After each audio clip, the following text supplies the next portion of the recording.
আজকে এই মাংসগুলো কি করছিস? সেই মাংসগুলোকে কেন ফেলে দিচ্ছি? মা, মাংসগুলোকে ঘরে তুমি রান্না করো না, তাই এগুলোকে ফেলে দিয়েছি। আর ভালো লাগে না আমার।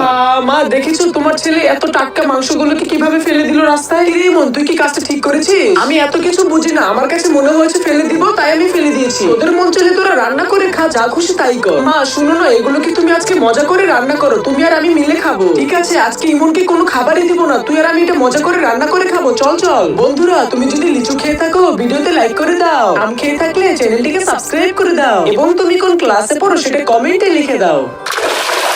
এই মাংসগুলোকে মজা করে রান্না করতে প্রথমে সবার আগে এগুলোকে ধুয়ে নিতে হবে। ধোয়া শেষ হয়ে গেলে এই মাংসগুলোর উপরে বিভিন্ন মশলাগুলো ছড়িয়ে দিতে হবে। তারপরে কিছুক্ষণ মিক্স করে নিতে হবে। এরপরে মাংসগুলোকে তেলে ভালো করে ভেজে নিতে হবে। তারপরে কিছুক্ষণ রান্না করলেই হয়ে যাবে আমাদের রেসিপিটা একদম রেডি। ওয়াও, অনেক সুস্বাদু মনে হচ্ছে। আগে একটু খেয়ে দেখি।